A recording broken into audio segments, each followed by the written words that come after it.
क्या कहा पहले आपने कि मुझे हल्के में नहीं ले, ये तो मैंने पहले ही कहा है। जिन्होंने मुझे हल्के में लिया है, मैं एक कार्यकर्ता हूँ, सामान्य कार्यकर्ता हूँ, लेकिन बाला साहब और दिघे साहब का कार्यकर्ता हूँ, ये समझ के मुझे सबने लेना चाहिए। एकनाथ शिंदे की चेतावनी, हल्के में नहीं लेना। मोदी और पवार साथ साथ महाराष्ट्र में होगा खेला।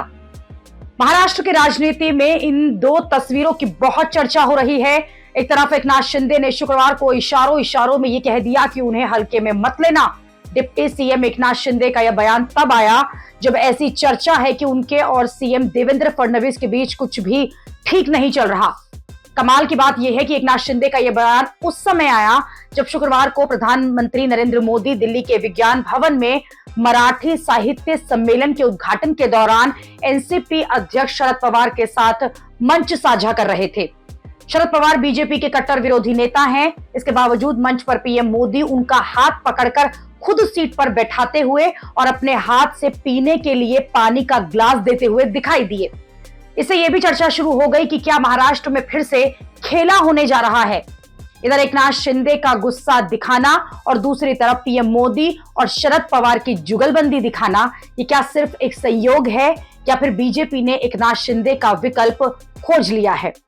क्योंकि एकनाथ शिंदे अब खुलकर बगावत के मूड में दिख रहे हैं। उन्होंने शुक्रवार को यह भी याद दिला दिया कि साल 2022 में कैसे उन्होंने उद्धव ठाकरे की कुर्सी ले ली थी। क्या कहा पहले आपने कि मुझे हल्के में नहीं ले, ये तो मैंने पहले ही कहा है। जिन्होंने मुझे हल्के में लिया है, मैं एक कार्यकर्ता हूँ, सामान्य कार्यकर्ता हूँ, लेकिन बाला साहब और दिघे साहब का कार्यकर्ता हूँ, ये समझ के मुझे सबने लेना चाहिए। और इसलिए जब हल्के में लिया तो 2022 में टांगा पलटी कर दिया, सरकार को बदल दिया, आम लोगों के मन की सरकार को हमने लाया वहाँ पर, और डबल इंजन की जो लोग चाहते थे, डबल इंजन की सरकार चली। एकनाथ शिंदे पहले भी ऐसी चेतावनी दे चुके हैं। तब बीजेपी ने यह कहा था कि ये चेतावनी तो वो उद्धव ठाकरे को दे रहे हैं, लेकिन इस बार एकनाथ शिंदे के तेवर बहुत बदले हुए हैं। वो खुलकर कह रहे हैं कि हल्के में मत लीजिए, जो लोग इस इशारे को समझना चाहें वो समझ ले, मैं अपना काम करता रहूंगा। मैंने उस वक्त कहा था विधानसभा के पहले मेरे भाषण में कि मैं और देवेंद्र जी 200 से ज्यादा सीटें लाऊंगा, तो 232 सीट आई है। और इसलिए मुझे हल्के में मत लेना, ये इशारा जिनको समझना है वो समझ ले, और मैं मेरा काम करते रहूंगा। रोज आरोप लगा रहे, रोज देखो महाजी शिंदे पुरस्कार मिला, पवार साहब ने पुरस्कार दिया। एक मराठी मानुस को एक पुरस्कार देता है, जो महापराक्रमी महादजी शिंदे, ये बहुत बड़े योद्धा थे, उनके नाम से महादजी शिंदे राष्ट्र गौरव पुरस्कार मेरे जैसे कार्यकर्ताओं को दिया गया। उस पर भी कितनी जलन हो गई, कितने जलोगे, एक दिन तो जलकर खाक हो जाओगे। और इसलिए मैं कहता हूँ कि उस वक्त पवार साहब का भी अपमान किया, जिन्होंने उनको मुख्यमंत्री बनाया था, उनका भी अपमान किया। साहित्यिक लोगों को दलाल कहा, उनका भी अपमान किया। महादजी शिंदे जी, उनके वंशजों का भी अपमान किया। मेरा तो अपमान छोड़ो, और उसमें अमित शाह जी का भी नाम जोड़ा गया। बोले ये पुरस्कार अमित शाह जी को है। क्यों? क्या ये सब चल रहा है? कभी तो सुधरेंगे कि नहीं? और इसलिए मैं अभी भी कहता हूँ, देखो मुझे कितने भी आरोप लगाओ, कितनी भी गालियां दो, लेकिन जब तक ये पूरी जनता महाराष्ट्र के हमारे साथ है, तब तक मुझे कोई चिंता नहीं है।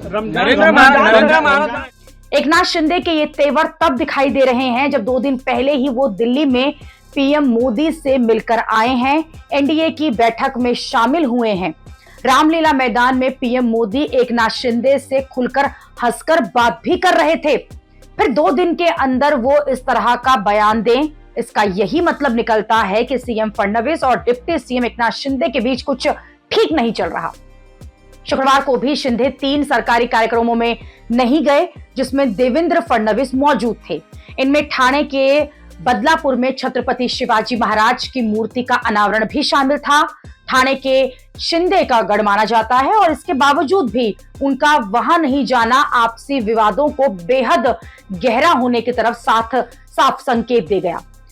अब जाहिर सी बात है कि बीजेपी एकनाथ शिंदे के तेवरों से टेंशन में होगी, लेकिन जिस तरह से पीएम मोदी शरद पवार से मिल रहे हैं, उनके एकनाथ शिंदे को भी संकेत मिल गया होगा कि अगर वो इस गठबंधन से अलग भी होंगे तो नुकसान उनका ही होगा। बीजेपी बहुमत को मैनेज कर लेगी।